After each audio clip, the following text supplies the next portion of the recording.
Shri Gurubhyo Namaha. Welcome to the online session of your 11th standard Entrepreneurship children. In this session, we are starting with a new chapter, Entrepreneurship as Innovation and Problem Solving. So, we know that entrepreneurship is all about starting a business with something innovative, yes? So, creating something new. It could be an existing product, but something which adds value to that. With that, we start up a business, and that is what we call it as an enterprise. And also we know that to solve a problem of a society, we come up with a product satisfying the customers, and that is all about problem solving. So, let us understand how a business could be innovative and also how will it solve a problem of the society. So, first we will see the case study. Read the story and write few lines what you have understood from it. The Japanese have always loved fresh fish, but the waters close to Japan have not held many fish for decades. So, to feed the Japanese population, fishing boats got bigger and went farther than ever. The farther the fishermen went, the longer it took to bring in the fish. If the return trip took more than a few days, the fish were not fresh. The Japanese did not like the taste. So, this case study is all about the Japanese and the fish. Okay. So, these Japanese always wanted to taste the fresh fish, right. So, on that case, they wanted it to be so fresh that the waters, what happened is the waters close to Japan did not carry much of fish. So, they had to take boats, the bigger size boats, to bring up more fish, and they had to travel farther. So, these fishermen were started to travel to some more distance. So, what happened? They were going and they were bringing the fish, but when they take more time to come back to the shore, okay, when they take more than a few days, what will happen? The fish will not be fresh. Again, that was not giving satisfaction to the people.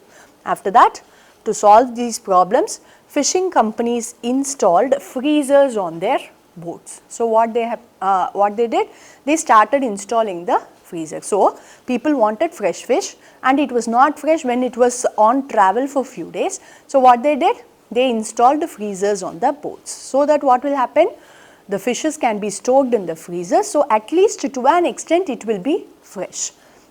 They would catch the fish and freeze them at sea. Freezers allowed the boats to go farther and stay longer. However, the Japanese could taste the difference between the fresh and frozen, and they did not like the frozen fish. The frozen fish brought a lower price. So, now what happened? See, fish was not fresh, that was the first problem. So, that was solved by installing freezers in the boat. So, they thought that okay, the problem is solved now. So, after these freezers were installed, what happened, these fishermen were able to go to even farther places and they were able to stay for more longer period, because they can collect more fish and come back to the shore. So, that is how it was. And what happened? The Japanese were able to feel the difference, okay, the fresh fish and the frozen fish, the taste was very much different for them. So, they were not satisfied with this frozen. So, because of that, what happened, they were ready to afford only a lesser price. So, they were not ready to pay the full price which they were paying for the fresh one. So, the price got lower. So, now what was the solution now? So, fishing companies installed fish tanks. They would catch the fish and store them in the tanks. After a little thrashing around, the fish stopped moving. They were tired and dull, but alive. Unfortunately, the Japanese could still taste the difference, because the fish did not move for days. They lost their fresh fish taste. Again, a new problem came. So, this frozen fish is not reaching the market. So, what they did, they installed a tank inside the boat. So, what they did, they took the fish from the sea, they threw it into the tank. So, it will be alive, right, because the dead fish was kept in the freezers. So, now it is going to be alive. So, that would be fine, they thought, and they were putting these fish into the tank. So, this fish what they did, They were just moving around the tank for some time, and later they got tired and they stopped moving. They were alive, but they were not ready to move because they were tired. So they were simply, they were idle. So because of that, what happened, again those were very tired and inactive fishes, right? So because of that, again these Japanese could still feel the difference in the taste. So the Japanese preferred the lively taste of fresh fish and not sluggish fish. So how did Japanese fishing company solve this problem? How do they get fresh tasting fish to Japan? How do the Japanese manage to keep the fish fresh? So how did they solve all these problems?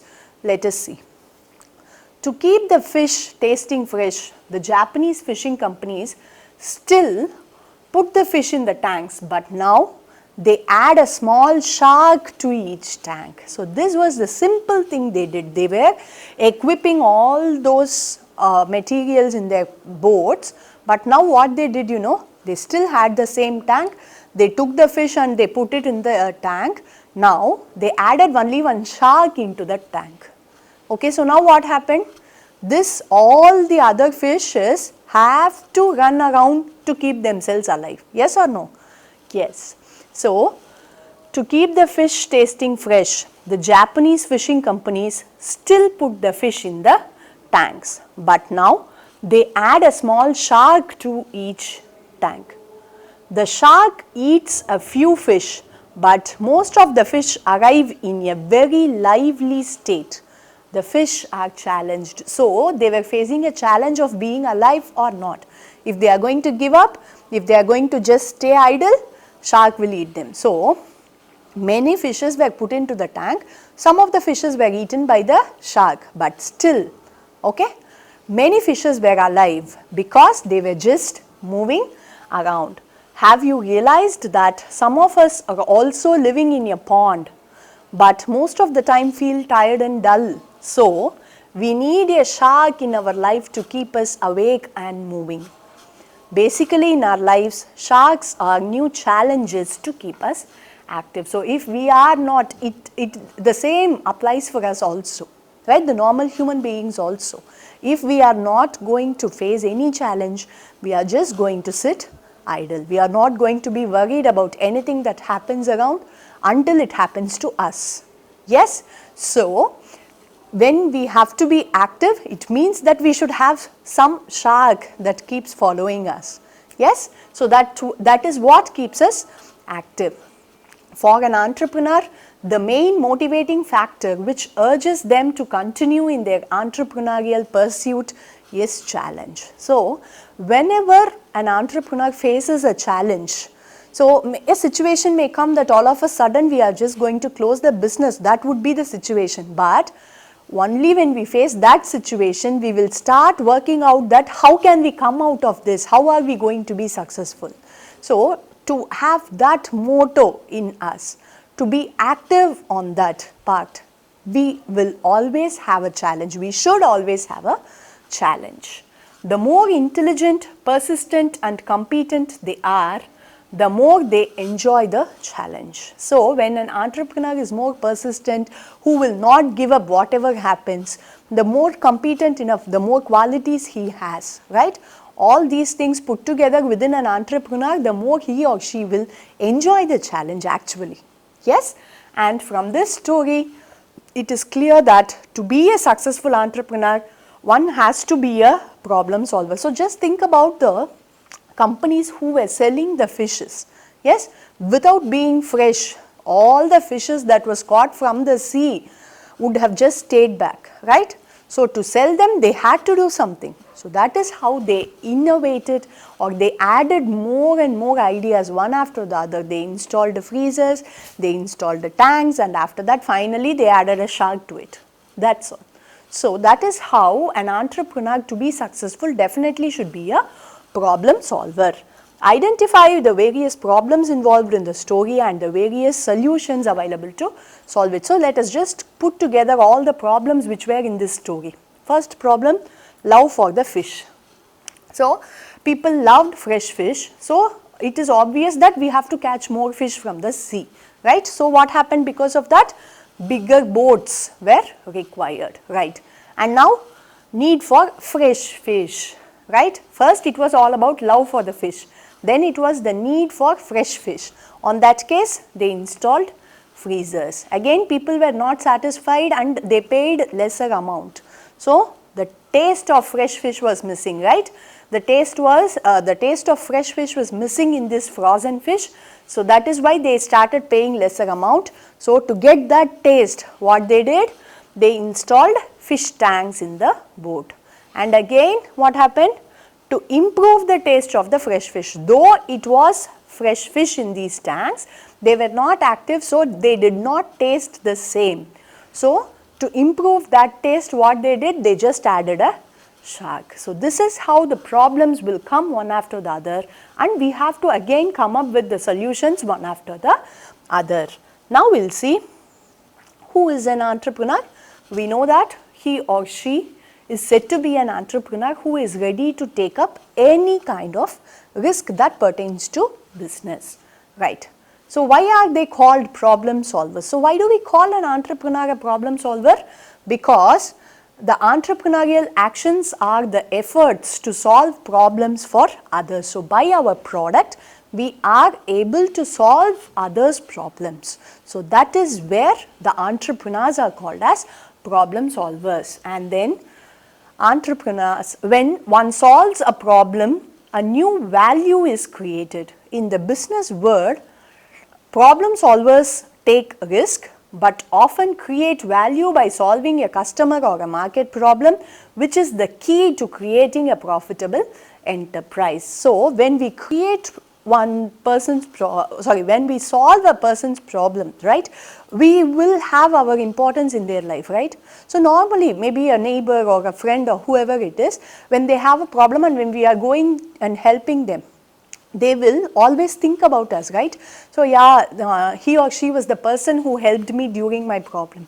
So that is how when a customer or a market is facing a problem and that is being solved by an entrepreneur, by a product, yes, and that is where this entrepreneur creates a profitable enterprise value, right? He solves the problems of the consumer or a market, and by that he creates his own value, and that is where he ends up in creating a profitable enterprise. So first time when a product satisfies the customer, right, with whatever problems they were facing already, and when we are able to solve that problem, then obviously we will reach their market. Yes, the more or larger problems an entrepreneurial organization solves, the more profit it can generate. So when we are able to reach out to more customers, or the majority of the market segment when we are able to reach, then it is very obvious that we are going to earn more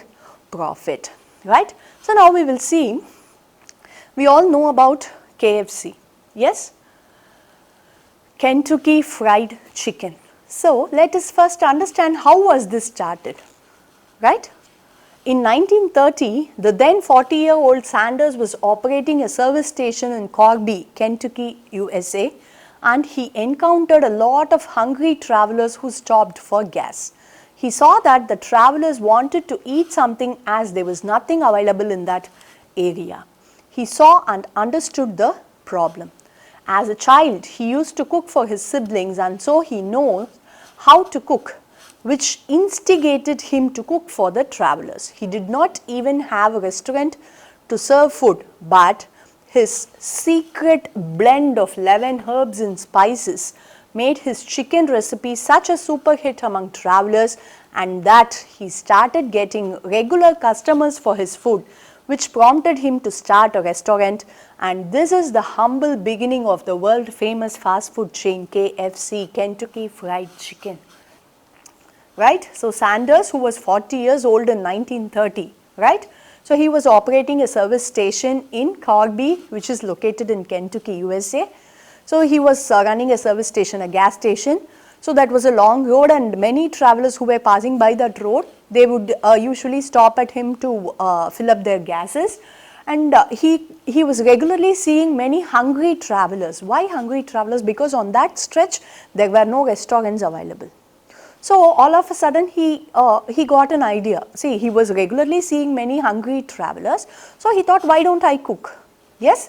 So and then while he understood the problem, so he was observing, he understood what is the problem, people's hunger. So what is the solution for hungry? Obviously food. So why don't I cook? There he started cooking. Yes. So in his younger age, he usually used to cook for his siblings. The same way he started cooking. Okay, so he did not even have a restaurant to serve his food properly, but then he had a secret recipe of 11 herbs and spices, which is the recipe for KFC even today. Yes. So, and for that taste itself, he started getting regular customers. So that is how, and when he started getting regular customers, then he started his own restaurant, and that is the famous fast food chain today, which is Kentucky Fried Chicken. So understanding the problem, finding a solution will bring up a successful enterprise, right? So the problem here was hungry travelers. So what would be the solution? Food. So the skill he had was the secret recipe of 11 herbs and spices.